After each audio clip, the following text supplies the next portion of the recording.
Ahlan wa sahlan marhaba bika mtazamaji wa Star TV, ni matumaini yangu buheri wa afya, lakini kama afya yako imeyumba, Mwenyezi Mungu mwingi wa rehema kupe ahueni na kusalimu na nakukaribisha katika taarifa ya habari usiku wa hii leo. Miongoni mwa habari tulizonazo siku huu ni pamoja na Rais Dr. Samia Suluhu Hassan kuweka jiwe la msingi katika mradi wa ujenzi wa matanki 15 ya kuhifadhia mafuta. Mtazamaji, kwa hayo na mengine mengi na kusihi ungane nami ahadi tamati. Unaweza kufuatilia matangazo yetu kupitia Facebook na YouTube kwa kuandika neno habari Star TV. Jina langu ni Abdullah Uthman, karibu tusote.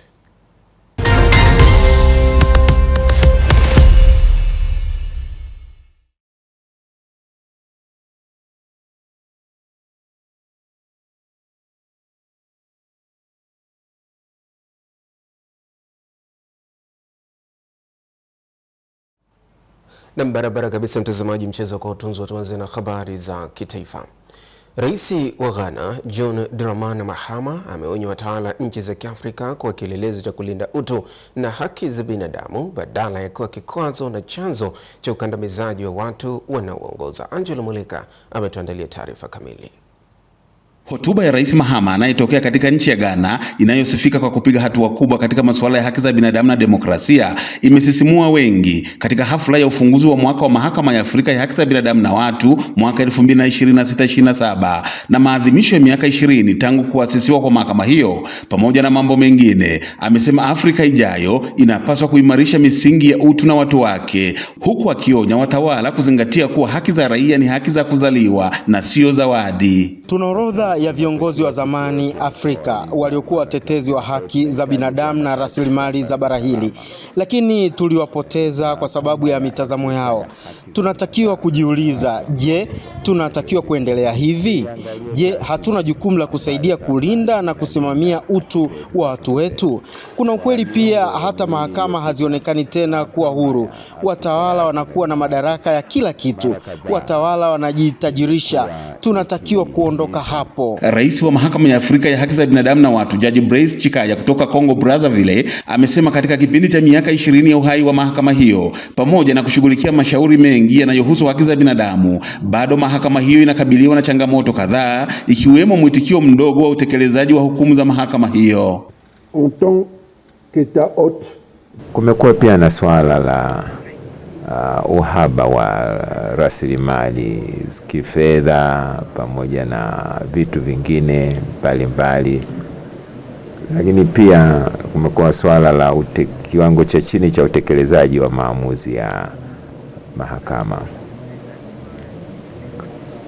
na pia hata utekelezaji wa maamuzi ambayo yamekuwa yakitolewa na Mahakama ya Afrika. Baadhi ya wadau wamezungumzia mchango wa mahakama hiyo na hali halisi ya haki za binadamu barani Afrika, huku Tanzania kupitia kwa wakili mkuu wa serikali Dr. Ali Posi ikielezea mchango wake kama nchi mwenyeji wa mahakama hiyo. Na sisi kama wanasheria pia hatusubiri tu matamko ya wanasiasa na viongozi wetu. Pia sisi tunaweka mikakati yetu kama chama cha wanasheria wa Afrika, tukiwa tumeambatana na marais wa vyama vya wanasheria katika nchi zetu 55, kuona ni vipi tunaweza pia kuongeza sauti yetu, kupasha sauti na kuongeza sauti yetu na kuhakikisha kwamba kuna utawala wa sheria na kuna utekelezaji wa maamuzi.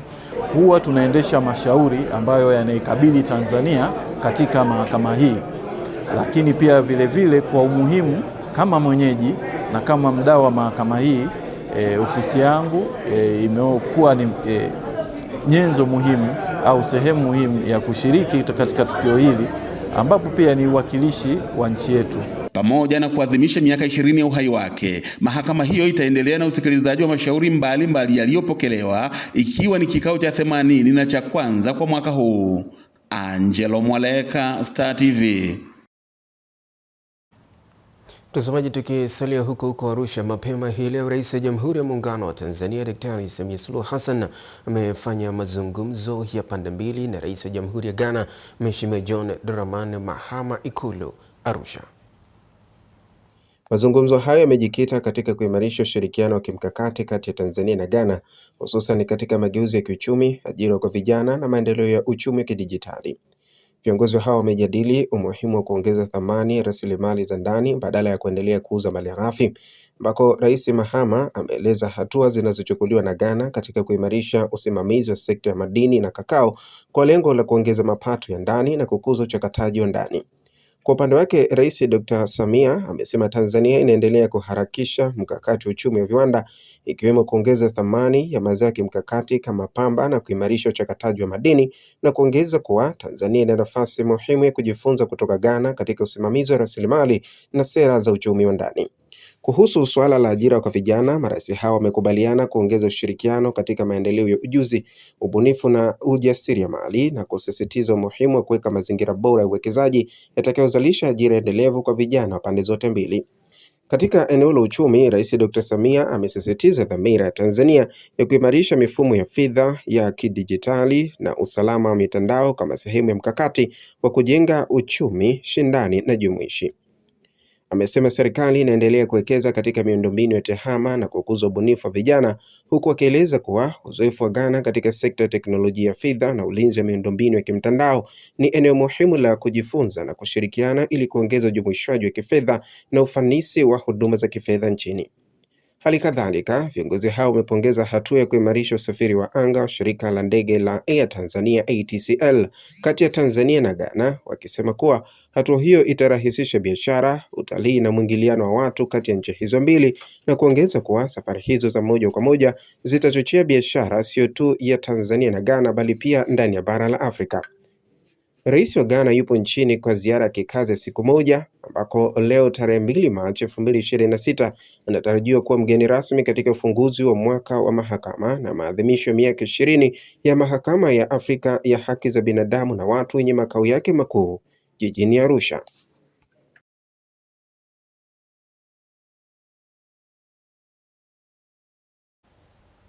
Na pamoja na hayo, Rais Dr. Samia Suluhu Hassan anatarajiwa kuweka jiwe la msingi katika mradi wa ujenzi wa matanki 15 ya kuhifadhia mafuta, mradi unaotekelezwa na Mamlaka ya Bandari Tanzania TPA kwa gharama ya shilingi bilioni 703 katika eneo la Kigamboni, Dar es Salaam, ikiwa ni sehemu ya mpango mkubwa wa serikali wa kupanua na kuboresha bandari hiyo kama lengo kuu la biashara nchini. Waziri wa Uchukuzi Profesa Makame Mbarawa katika mkutano wake na wanahabari jijini Dar es Salaam amesema tukio hilo ni muhimu kwa maendeleo ya sekta ya uchukuzi na uchumi wa taifa kwa ujumla, kwa kuwa matenki hayo yataongeza uwezo wa nchi katika kuhifadhi mafuta na kuboresha mnyororo wa usambazaji wa nishati, hatua itakayochochea biashara ya ndani na ya kimataifa kupitia bandari ya Dar es Salaam. Serikali imeendelea na ujenzi wa matenki 15 ya kuhifadhia mafuta yatakayoongeza uwezo wa kuhifadhi mafuta kwa mita za ujazo 378,000. Tutaongeza uhifadhi wa mafuta kwa mita za ujazo 378,000. Hatua hii itapunguza muda wa meli za mafuta kukaa angani kutoka kwa wastani wa siku 10 hadi siku 3 kwa meli kubwa, hivyo kuongeza ufanisi, kuvutia wawekezaji zaidi na kuimarisha usalama wa nishati nchini. Mradi huo ni sehemu ya maboresho yanayoendelea katika bandari hiyo, yakilenga kuongeza ufanisi, kuvutia uwekezaji na kuifanya Tanzania kuwa kitovu cha biashara katika ukanda wa Afrika Mashariki na Kati. Maboresho haya yanaendana sambamba na mkakati wa kuimarisha usafirishaji wa mizigo kwa reli kupitia SGR, MGR na TAZARA ili kuhakikisha kati ya 70% hadi 80% ya mizigo yote inayokwenda maeneo yenye mtandao wa reli inasafirishwa kwa njia ya reli. Sasa hivi 90% ya mzigo unaotoka bandari ya Dar es Salaam unapitia barabarani. Hiyo maana yake nini? Barabara zetu kwanza zinakufa sababu mzigo mkubwa. Pili, kunakuwa na ajali nyingi. Tatu, kunakuwa na ucheleweshaji wa mzigo kutoka sehemu moja kwenda nyingine. Mradi wa ujenzi wa matanki 15 ya kuhifadhi mafuta katika bandari ya Dar es Salaam ulianza Agosti 2024 na unatarajiwa kukamilika Agosti 2026, na matanki hayo yatakuwa na uwezo wa kuhifadhi mita za ujazo 378,000 na yatapunguza foleni za meli za mafuta pamoja na gharama za uingizaji. Angela Matayo, Star TV, Dar es Salaam. Mtazamaji, sasa tukiangalia chama cha wananchi CUF. Chama cha wananchi CUF kimesema kitaweka mkazo katika kutafuta maridhiano ya ndani ya kisiasa ya chama hicho na ujenzi wa mtandao imara wa kuanzia ngazi ya matawi hadi taifa ili kuimarisha chama kiweze kushika dola katika uchaguzi mkuu wa mwaka 2030. Mwandishi wetu Sande Kabai ana taarifa zaidi. Kauli hiyo imetolewa na mwenyekiti wa taifa wa chama hicho Milambo Kamili wakati akizungumza na waandishi wa habari na wanachama wa chama cha CUF wa mkoa wa Tabora kwa mara ya kwanza kutokea kuchaguliwa kwake nafasi hiyo Februari 22 mwaka huu jijini Dar es Salaam. Wilaya nyingi zina migogoro. Mwanza kuna migogoro, Mtwara kuna migogoro, Tabora kuna migogoro, Dar es Salaam kuna migogoro. Kuna baadhi ya maeneo makatibu ni wawili wa wilaya. Kuna baadhi ya maeneo mwenyekiti hafahamiki nani anayekubalika. Katika hali hii, bila maridhiano hatuwezi kujenga chama. Lazima turidhiane. Imeelezwa kwamba chama chetu toka 2010 tumekuwa na migogoro ya hapa na pale.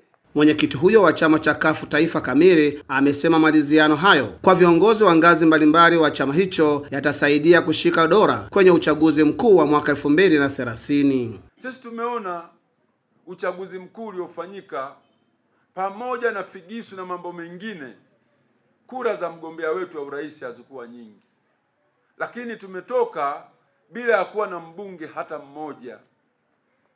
Swala hilo linaonyesha wazi tuna wajibu wa kujenga mtandao wa chama. Kisha tushirikiane, tuongeze orodha ya wanachama, tuwe wengi, tuweze kupambana katika chaguzi za serikali, tupate madiwani, wabunge na hatimaye mgombea wetu wa urais ashinde dola, tuweze kuunda nchi. Kwa upande wao, baadhi ya wakazi wa manispaa ya Tabora, Mwanne Kabata na Elisha Mponeja, wamesema maridhiano ndiyo njia sahihi ya kuleta umoja na amani. Kama alivyoongea yeye kwamba makundi yavunjwe, naamini katika hilo atalisimamia na chama kitasimama vizuri, makundi yatatoweka, watu tutashikamana na tutapiga hatua. Kwa hilo namkubali sana na ninamwamini sana mwenyekiti wangu. Tukumbushane kwamba kama watu wamejisahau, tukae meza ya duara vijijini kule, kwenye vitongoji, kwenye makata, kwenye tarafa, wilaya, kila sehemu wawajibike mpaka mkoani. Tutayaweka mambo sawa. Ni kweli kuna aina fulani hivi asintofahamu. Mwenyekiti huyo wa taifa wa chama cha CUF amesema ndani ya miezi 6 ijayo uongozi wake utatekeleza kazi kubwa mbili, ikiwemo maridhiano na umoja ndani ya chama hicho. Sande Kabae, Star TV, Tabora. Mkuu wa mkoa wa Dar es Salaam Albert Chalamila ametoa muda siku 7 kwa watu wote waliobainika kujihusisha na unyang'anyi wa ardhi ndani ya mkoa huo kuhakikisha anarejesha ardhi walizopora kwa wananchi halali kabla ya hatua za kisheria kuchukuliwa. Taarifa kamili na Athumani Mehula. Mkuu wa mkoa Albert Chalamila amesema ametoa uamuzi huo baada ya serikali ya mkoa kufanya uchunguzi wa kina na kubaini kuwepo kwa vitendo vya uporaji wa ardhi vinavyoathiri zaidi wananchi wanyonge, wakiwemo wajane, yatima na warithi wa mali za mirathi. Amesema baada ya kufanya ziara ya kusikiliza na kutatua migogoro hasa ya ardhi, hadi sasa zaidi ya viwanja 19 tayari vimerudishwa kwa wananchi waliodhulumiwa, na kusisitiza kuwa watakao kaidi agizo hilo, hatua kali za kisheria zitachukuliwa dhidi yao. Ninayo orodha hapa ya baadhi ya watu ambao tumekushajithibitishia kwamba hawa ndio wamekuwa wanyang'anyi wakubwa sana pia wa ardhi katika mkoa wetu wa Dar es Salaam, na ninawapatia almost kama wiki moja tu ili wahakikishe zile ardhi ambazo wamezikalia ambazo sio za kwao, basi katika mkoa wetu waweze kuzirudisha. Tumekwisha fanya uchunguzi wa kina na wa kutosha, na hili nimshukuru sana pia waziri wangu wa ardhi, ndugu yangu Akwilapo, Mheshimiwa Akwilapo. Katika hatua nyingine, Chalamila amesema Rais Daktari Samia Suluhu Hassan Machi 3 atazindua na kukagua miradi ya kimkakati ikiwemo ujenzi wa matanki ya kuhifadhia mafuta eneo la Kigamboni, mradi unaolenga kuimarisha usalama wa nishati nchini na kuhakikisha taifa lina akiba ya mafuta itakayosaidia kuhimili misukosuko ya kiuchumi na kisiasa ya kimataifa. Leo mmeona kule kwa wenzetu Iran na kwa baadhi ya mataifa ambayo yanazalisha sana mafuta. Leo mmeona kule meli hazikatishi kwenye bahari hiyo na kadhalika. Sasa kama serikali hautakuwa na hifadhi ya mafuta angalau hata wiki mbili katika kipindi ambacho mataifa mengine yanayo supply yanaweza kuwa katika mitikisiko ya kisiasa, maana yake ni kwamba taifa lako hamtawasha umeme, taifa lako magari yatakuwa na mafuta, taifa lako mitambo itakwenda ambayo inatumia diesel kwa muda wote ambao mataifa hayo ambayo yana supply yatakuwa kwenye hali hiyo. Kwa hiyo Mheshimiwa Rais aliona kwamba ni muhimu kuweza kujenga matenki yanayomilikiwa na serikali ili kuweza kuhifadhi mafuta. Chalamila amewataka wananchi wote wenye migogoro ya ardhi kufika ofisi ya mkuu wa mkoa wakiwa na nyaraka na ushahidi wao kuanzia Machi 2 hadi 6, huku akisisitiza kukomesha vitendo vya unyang'anyi wa ardhi na utapeli mwingine mkoani humo. Athmani Mihula, Star TV, Dar es Salaam. Taasisi ya kuzuia na kupambana na rushwa mkoani Iringa imefanikiwa kusaidia kurejesha mapato yaliyokuwa yakipotea kutokana na makusanyo ya maegesho kwenye hifadhi za barabara, fedha ambazo awali zilikuwa zikichukuliwa na vikundi pamoja na watu binafsi na kuikosesha mapato TANROADS mkoani humo. Mkuu wa TAKUKURU mkoa wa Iringa, Victor Swila, amesema kuwa katika kipindi cha mwezi Oktoba hadi Disemba, jumla ya shilingi milioni 106 zimekusanywa, ambapo hapo awali fedha hizo zilikuwa zikipotea na kuinyima serikali mapato halali.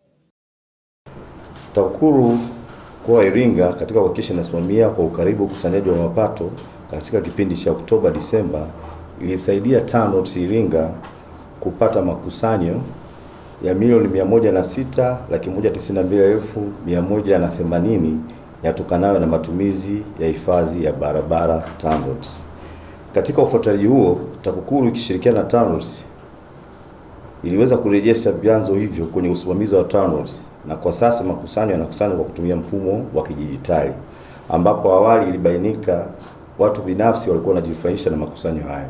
Ameeleza kuwa kabla ya hatua hizo kuchukuliwa, fedha za maegesho zilikuwa zikikusanywa chini ya kiwango stahiki na hivyo kusababisha upotevu mapato ya serikali. Kundi vyao ambao walikuwa wanakusanya hizo tozo kwa maroli ambayo yanakuwa yanapaki yanapokuwa yanaelekea Iringa, yanapokuwa yanaelekea huku Njombe kwenda mpaka Tunduma na Zambia.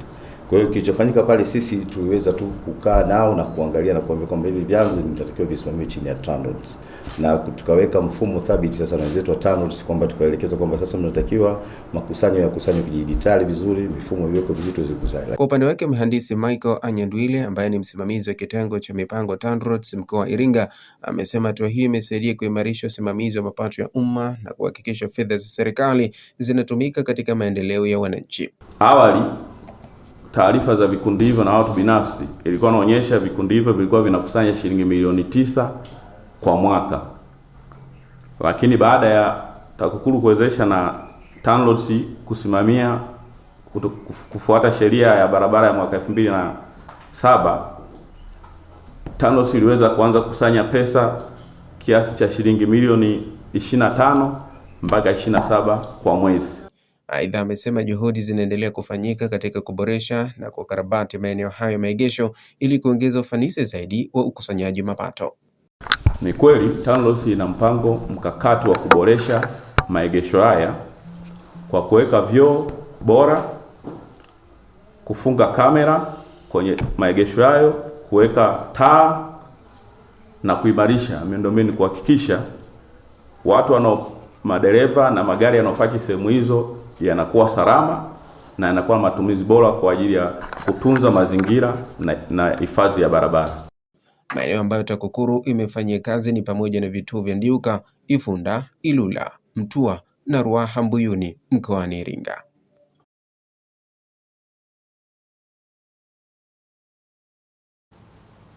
Na kwingineko, bodi ya usajili wa handisi ERB imeendelea kuhuisha leseni za kihandisi kwa lengo la kuhakikisha taaluma hiyo inazingatia miko yake kwa ajili ya maslahi ya wahandisi wenyewe pamoja na taifa kwa ujumla. Sasa ni zamu ya jijini Arusha ambapo bodi ya usajili wa wahandisi Tanzania ERB imeweka kambi ya siku 5 kwa ajili ya kusogeza huduma ya usajili na kuuhisha leseni za kihandisi ambazo zilifikia ukomo wake tangu Disemba 31 mwaka 2025. Bila shaka huu ni utaratibu wa bodi hiyo kuwafikia wahandisi kwa ajili ya kuuhisha leseni zao kwa ustawi wa taaluma hiyo muhimu kwa ujenzi wa taifa Tanzania.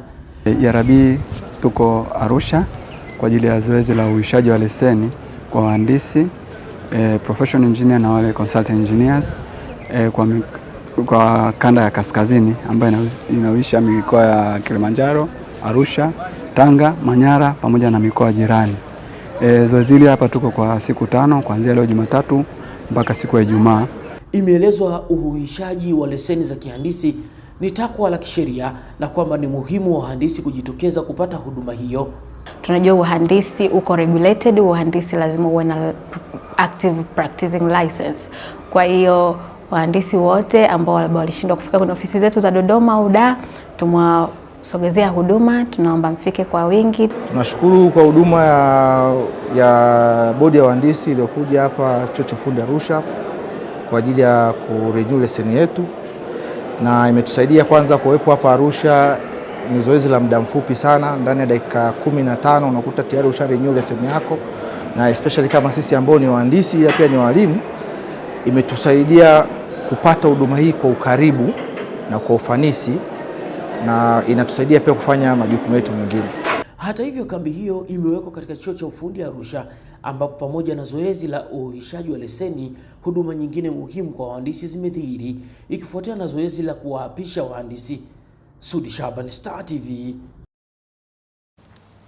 Maafisa kilimo pamoja na watendaji wa kata wilayani Musoma wameaswa kutenga mashamba darasa kwa ajili ya kilimo cha pamba ili kumkwamua mkulima wa kawaida pamoja na kumletea tija zaidi. Taarifa kamili na Frankios Cleophas. Mkuu wa wilaya ya Musoma Juma Chikoka anatoa msisitizo huo kupitia mkutano wa chama cha ushirika cha Pamba Mara, ambapo anasisitiza zao hilo sasa kulima kibiashara. Mindset zetu zijikite katika kulima pia kibiashara. Ni zao ambalo lina matokeo ya moja kwa moja. Ni zao ambalo lina uwezo wa kubadilisha maisha ya mtu kutoka kule kwenye umasikini kwenda kwenye mafanikio. Niwaelekeze watendaji wa kata na maafisa kilimo kuanzia wa halmashauri na wakata wahakikishe tunatenga mashamba makubwa, mashamba ya mfano na mashamba darasa kwa ajili ya kilimo cha pamba. Lakini la pili, lazima tuweke mazingira bora na mazingira wezeshi ya mkulima wa pamba aweze kulima na kunufaika. Kwa upande wake, mwenyekiti wa ushirika wa Pamba Mara Ndaru Banda anaeleza mikakati ya chama hicho. Ni kuweza kushirikiana na serikali kuhakikisha tunapeleka zile pembejeo za kilimo kwa wakati, lakini pia wataalamu wetu wa ugani kuweza kufika katika maeneo kwa wakati, kuweza kutambua na kugundua changamoto zinazolikabili zao la pamba katika kipengele cha magonjwa, lakini pia kuhakikisha wanaweza kuua wale wadudu kwa wakati. Lakini hamasa, tumejipanga kutembea kijiji kwa kijiji. Aidha, mwenyekiti anaongeza kuwa sasa wanaenda kuongeza tija kupitia mazao mchanganyiko. Waende pia kwenye zao lingine, mazao mengine ya kimkakati kama vile dengu, choroko, mbaazi, lakini pia zao hili la njugu mawe pamoja na ufuta. Na katika siku ya leo tumezindua pia hili zao la kokoa. Katika mkoa wetu wa Mara, kokoa limeonekana ni zao ambalo pia linaweza likafanya vizuri, likaongeza kipato cha mkulima. Sambamba na hilo, maeneo mengine haya tunaendelea kuhamasisha kuweza kulima kilimo cha tumbaku. Ushuru wa pamba mwaka huu tulikuwa na uzalishaji kwa jumla ulikuwa kilo 7,189,164.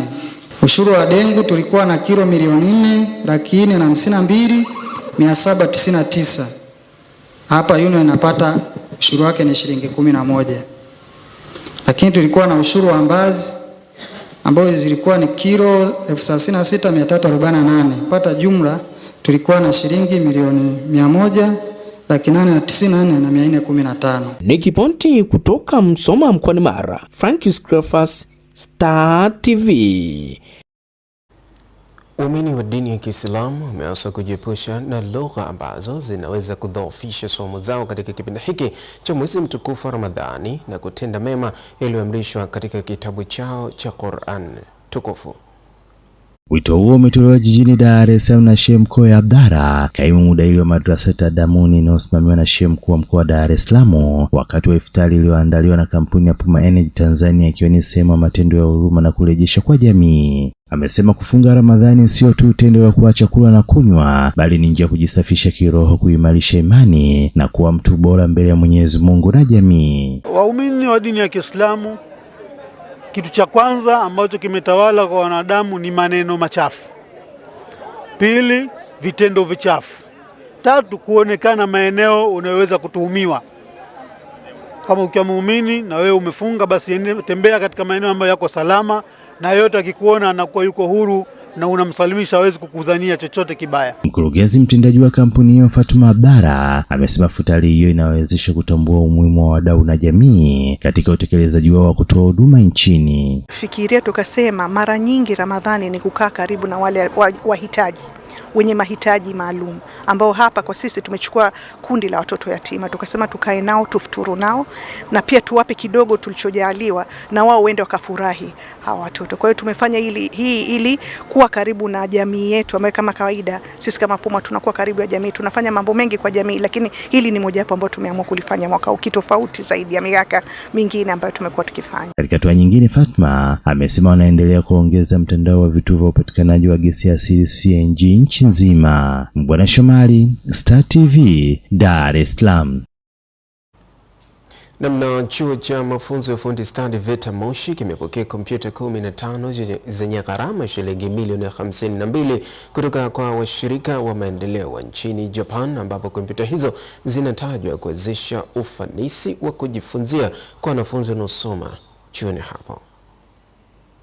Akikabidhi kompyuta hizo katika chuo cha ufundi stadi VETA Moshi kwa niaba ya mkurugenzi wa kampuni ya Gigiworks Bwana Minete Murata, mtendaji mkuu wa kampuni ya Dream Platform Bwana Hideki Makihara anasema wanatamani kuona vijana wa Kiafrika hasa Tanzania wakitumia teknolojia kufikia malengo yao. A kind of our dream to assist or help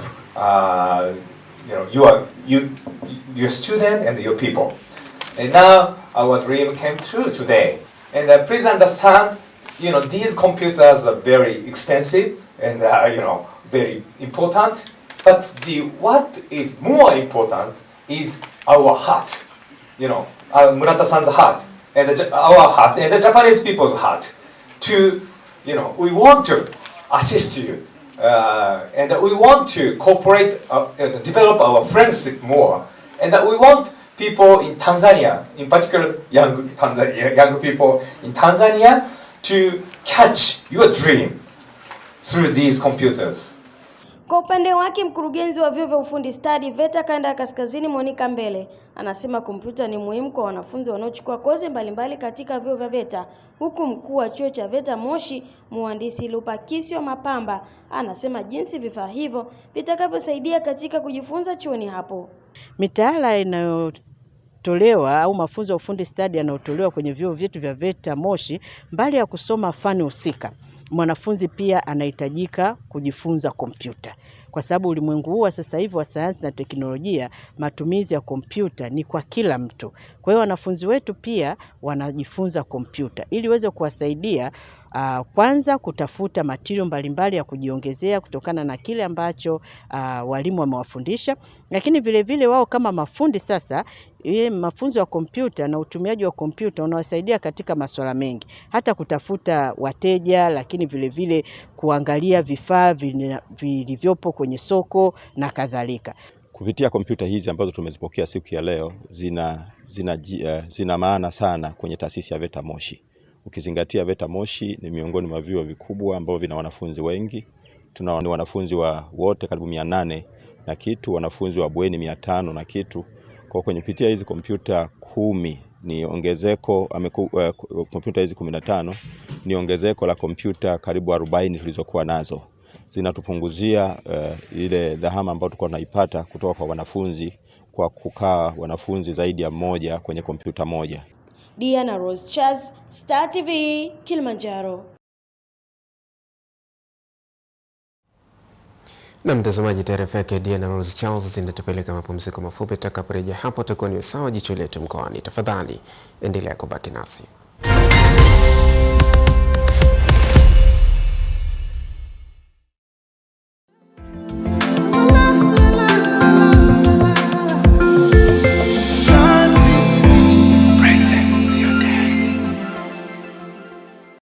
Ni wiki nyingine tena soka ndani Star Time. Usikose kwenye Bundesliga. Hii ni Der Klassiker ya Kibundesliga. Borussia Dortmund dhidi ya Bayern Munich. Game itapigwa Jumamosi Februari 28 saa 2:30 usiku. Kwenye La Liga Jumamosi Februari 28 Barcelona dhidi ya Villarreal saa 12:15 jioni. Jumatatu Machi 2 Real Madrid dhidi ya Getafe saa 5 kamili usiku. Bila kukosa nusu finali ya pili Copa del Rey Barcelona mbele ya Atletico Madrid ni Jumanne ya Machi 3 saa 5 kamili usiku. Kwenye Saudi Pro League kwa Al Faiha watawakaribisha Al Nassr Jumamosi ya Februari 28 saa 4 kamili usiku. Usikose mechi hizi live kupitia TV3 kwa Kiswahili na channel za michezo za Star Times kwa Kiingereza. Jiunge na Star Times leo kwa bei ya punguzo. Upate dekoda antena pekee kwa shilingi 25,000 tu, huku kilipia kifurushi cha mambo kwa shilingi 17,000 tu, au dekoda dish full set kwa shilingi 56,000 tu, huku kilipia kifurushi cha smart kwa shilingi 23,000 tu. Star Times, enjoy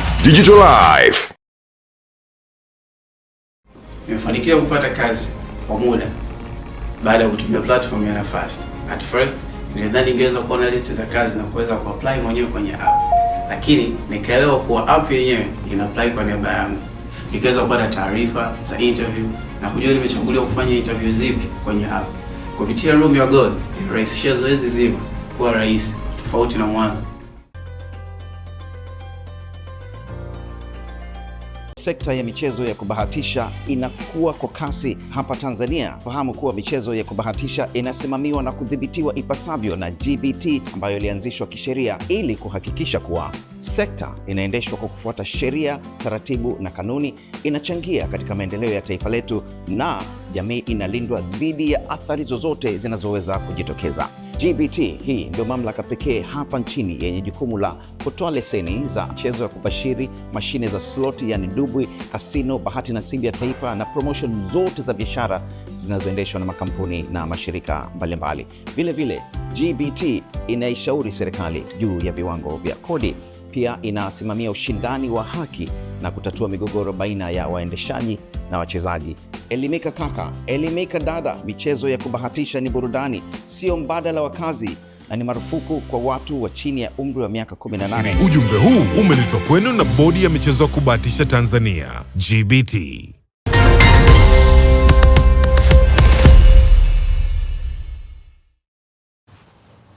Asante sana mtazamaji kwa kuendelea kubaki nasi. Karibu, huu ni wasawa jicho letu mkoani, na leo hii tuelekee huko mkoani Kigoma. Watumishi wa umma mkoani Kigoma wametakiwa kufanyia kazi kwa kuzingatia sheria, kanuni, taratibu na miongozo ya utumishi ili kuepuka changamoto na migogoro inayoweza kujitokeza katika maeneo yao ya kazi. Taarifa hii inasomwa hapa studio. Wito huu umetolewa na Katibu Tawala wa Mkoa wa Kigoma Hassan Rugwa wakati akifungua kikao cha wadau wa elimu katika wilaya ya Kakonko. Matunda ya kazi ya msikiti tukaa pamoja kwa maamuzi pamoja, ni pia mkasimamia, maana serikali hapo inaleta pesa bila kubadilisha pesa kwa huduma hiyo kazi imefanya nini, sio? Na siko sehemu nyingi wamepewa, lakini kile walichopewa na kile walichopanga na kile kilichotekelezwa vitu vitatu tofauti. Waswahili wanasema ukitaka kufika mbali nenda na wenzako, sio? Ukitaka kufika haraka nenda peke yako. Unataka kufika mbali nenda na wenzako. Sasa kwa safari hii ya elimu wadau kwa wengi, kwa maana pamoja na sisi walimu, maafisa elimu, lakini pia na wadau wengine wa elimu pia tumewaalika hapa ili waje safari hii iwe ya pamoja. Akizungumza katika kikao hicho, mkurugenzi mtendaji wa halmashauri ya wilaya Kakonko Ndaka Stefano Mhuri amesema halmashauri hiyo imejipanga kuhakikisha walimu wanawekewa mazingira wezeshi yatakayowavutia kufanya kazi kwa weledi. Kwa hiyo tunaendelea sasa kuona kwamba ni muhimu tuendelee kama ambavyo tukubaliana, tunatafakari kwa nini tumeshindwa wapi na tumeweza wapi na tuongeze nguvu gani ili tuweze kwenda mbele zaidi.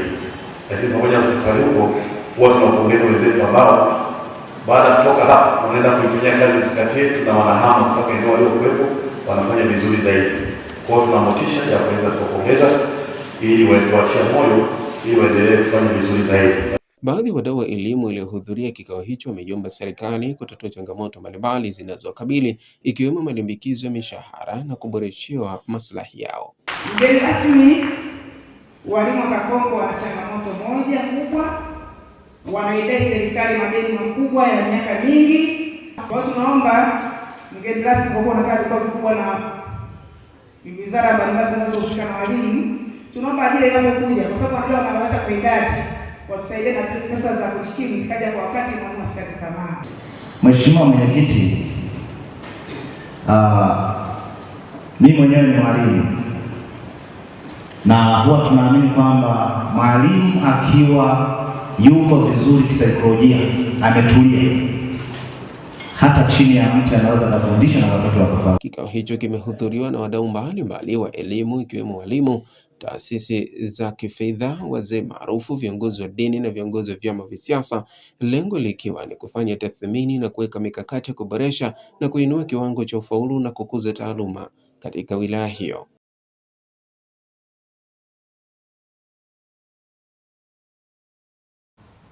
Mtazamaji, baada ya mapumziko mafupi, habari za biashara na uchumi zitafuata.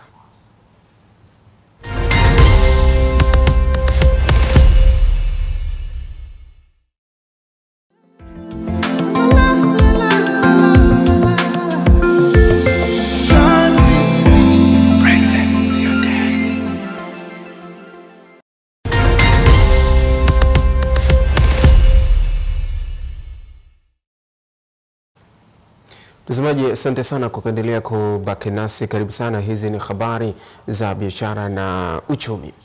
Waziri wa Nchi Ofisi ya Rais, Mipango na Uwekezaji, Profesa Kitile Mkumbo amesema mpango wa pili wa kuboresha mazingira ya biashara nchini, Mkumbi namba 2, utasaidia kuongeza ufanisi katika shughuli za kiuchumi na biashara na kutoa ajira nyingi hasa kwa vijana. Adam Lohoma anafafanua taarifa hii. Profesa Mkumbo ametoa kauli hiyo jijini Dar es Salaam wakati akiongoza kikao cha uhakiki wa mpango wa pili wa kuboresha mazingira ya biashara, Mkumbi namba 2, uliohusisha mabalozi na taasisi za kimataifa. Amesema mpango huo umebaini maeneo 11 kufanyiwa kazi na wadau wameibua changamoto 59 zinazokwaza ufanyaji wa biashara, ikiwemo mazingira ya kuanzisha biashara, mitaji, utafiti na mifumo ya kidijitali. Kwa hapo maeneo 11 ambayo ni muhimu, afua, kwa maana hiyo tunaita afua za kufanyia kazi. Maeneo 11 haya ni, la kwanza ni mazingira ya kuanzisha biashara, la pili maeneo kufanyia biashara kwa maana ya location, 3 ni mitaji, 4 ni mazingira ya kidigitali ya digitalization, 5 nguvu kazi, study, mafunzo na utafiti. Mwenyekiti wa kamati ya mpango huo, Profesa Faustin Kamuzora, amesema Mkumbi namba 2 inakwenda kujibu changamoto za biashara na uwekezaji kwa kuhakikisha inaboresha mifumo ya tehama katika utoaji wa huduma, kumaliza urasimu na kuchochea ukuaji wa uchumi. 70% ya utekelezaji wa ile dira umepewa sekta binafsi. Kwa hiyo ufanisi wa sekta binafsi katika uzalishaji wa ajira, katika uzalishaji wa mali na huduma ni muhimu sana. Katika vitu ambavyo tumekumbana navyo katika kuwahoji wadau mbalimbali hasa wa sekta binafsi, wanahitaji mabadiliko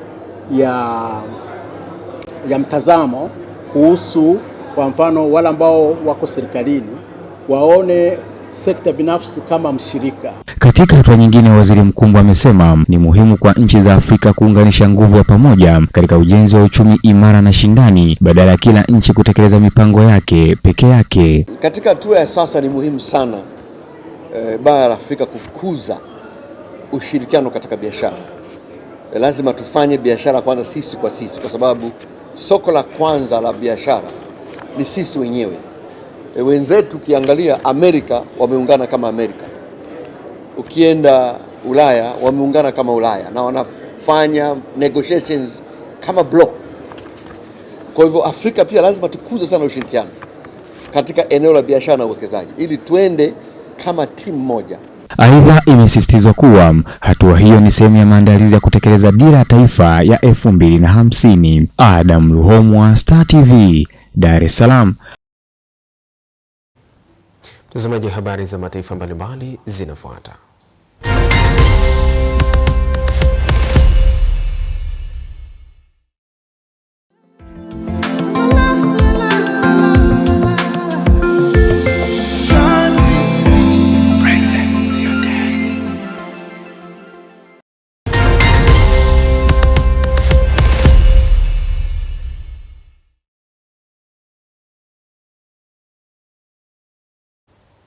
Mtazamaji, karibu sana katika habari za mataifa mbalimbali. Israeli na Iran zimeendelea na mashambulizi mapya dhidi ya kila upande, huku Tehran ikiripotiwa kurusha makombora kuelekea Israeli na jeshi la anga la Israeli likishambulia maeneo mjini Tehran. Charles Machuga ametuandalia undani wa habari za kimataifa.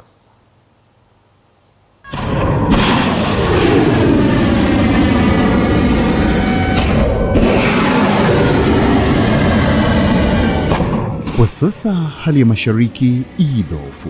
Kila upande unajihami kwa kujibu mashambulizi ya kijeshi. Wakati hilo likijiri, jeshi la Marekani limesema lina nia kuendelea na operesheni zake nchini Iran. We have hit hundreds of targets in Iran, including Revolutionary Guard facilities. Rais Donald Trump wa Marekani ameapa kulipiza kisasi dhidi ya vifo vya kwanza vya wanajeshi watatu wa Marekani katika vita alivyovianzisha ili kuiangusha serikali ya Iran inayoongozwa na viongozi wa kidini, ambayo ilirusha makombora kote Mashariki ya Kati wakati makao makuu ya jeshi lake la walinzi wa mapinduzi likiharibiwa kabisa. Kauli ya Rais Trump inatolewa wakati ndege kadhaa za kijeshi za Marekani zikiripotiwa kuanguka huko Kuwait, huku wafanyakazi wote wa ubalozi wa Marekani Kuwait wakinusurika, na ubalozi huo umewasihi watu wasisogee kwenye eneo hilo na kujificha majumbani mwao.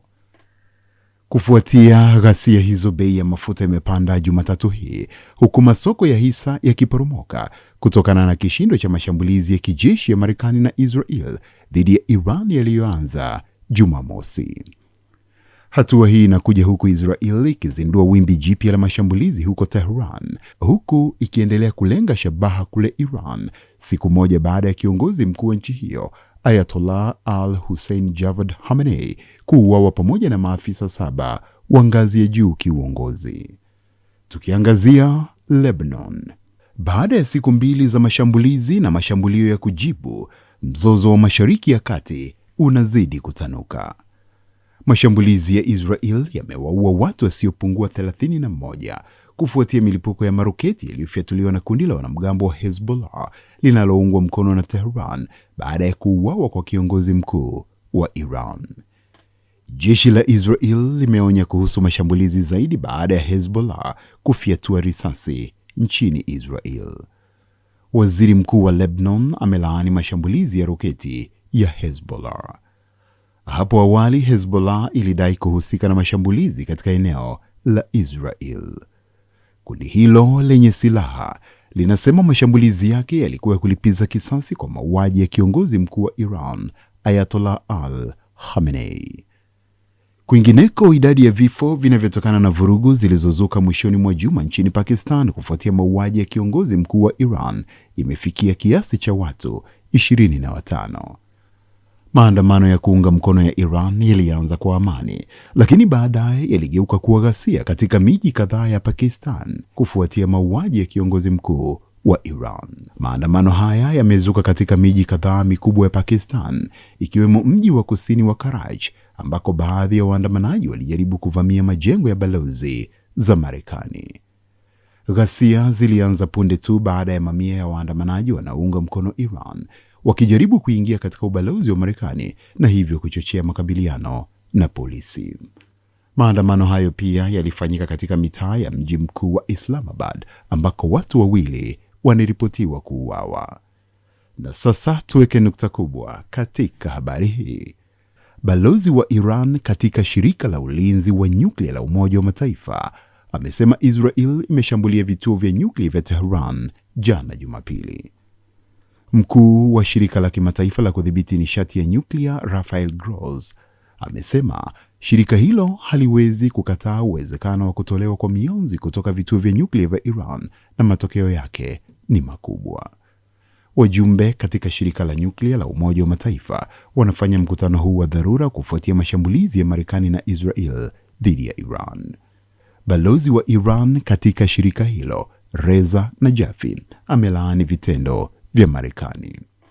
Anasema kushambulia Iran sio amani ambayo Rais Trump aliwaahidi wa Iran, na kuahidi Iran inakusudia kujenga silaha za nyuklia na si kweli. Mtazamaji, tutakaporejea hapa tutadunda na kutereza katika viwanja mbalimbali vya michezo na burudani. Tafadhali usibadilike tu.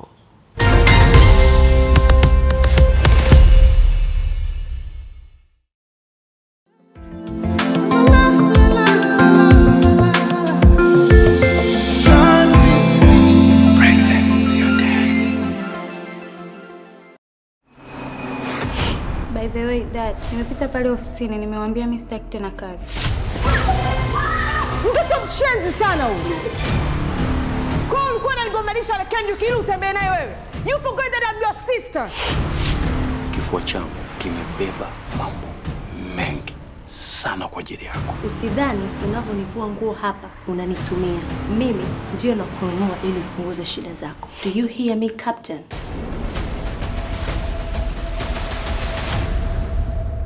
Nitajifanya ujisi kama mtoto wa miaka 3. Baba yuko wapi?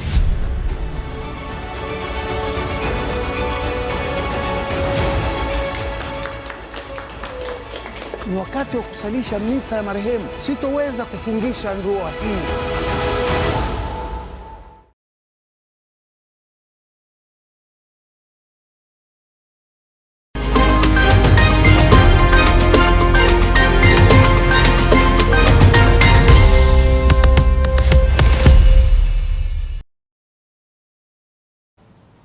Asante sana mtazamaji kwa kuendelea kuwa shabiki wetu nambari 1. Hizi ni habari za michezo na burudani. Tuanzie kwa wananchi.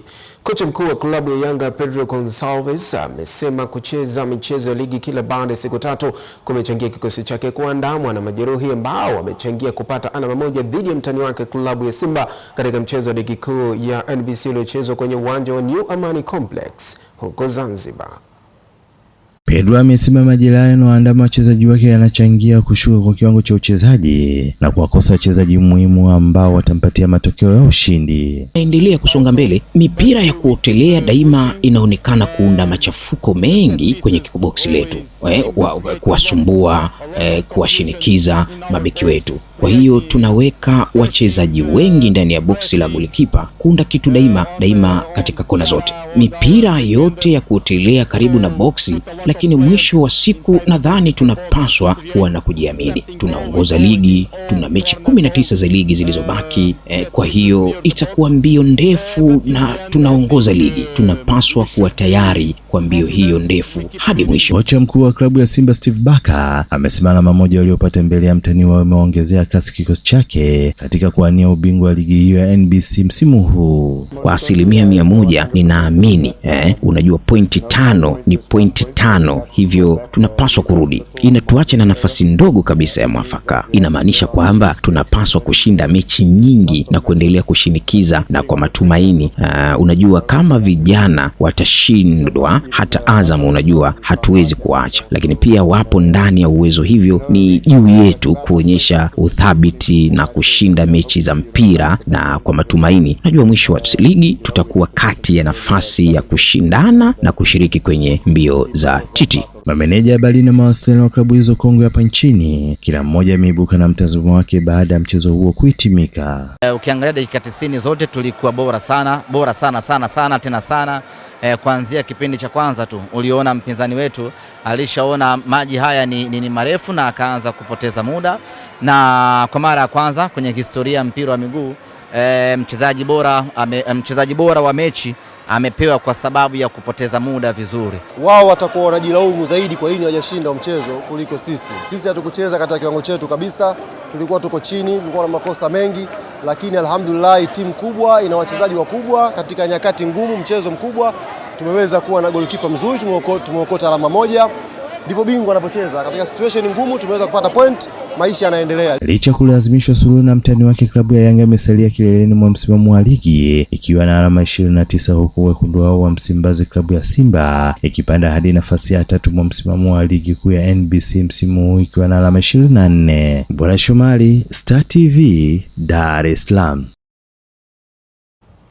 Uongozi wa wilaya Mbeya umeanza mpango wa kutenga maeneo maalum kwa ajili ya viwanja vya michezo mbalimbali ikiwa ni sehemu ya mkakati ya kuibua na kukuza vipaji vya vijana kupitia sekta ya michezo.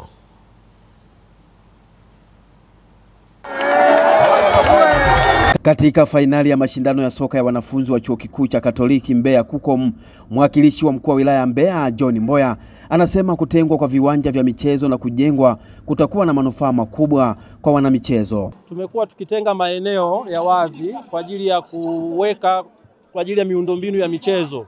Tuna eneo mfano kata ya Iwambi, tuna eneo mfano kata ya Iyela. Hiyo yote ni kwa ajili ya kuwatengenezea miundombinu rahisi vijana au wananchi ambao wana nia ya kutaka kujiendeleza kufanya au kuwekeza kwenye sekta ya mpira. Rais wa serikali ya wanafunzi Largus Kilewa anasema mashindano hayo maarufu kama interclasses yanalenga kuibua vipaji vya michezo kwa vijana wa vyuo na kuwapa fursa ya kuonyesha uwezo wao. Katika chuo tumekuwa na mpango huo wa kuandaa wanafunzi wenye vipaji ili baadaye tuweze kuwauza kwenye timu mbalimbali. Kwa mfano hapa tuna timu majirani, tuna Prison hapa, tuna Mbeya City ambao ni majirani zetu.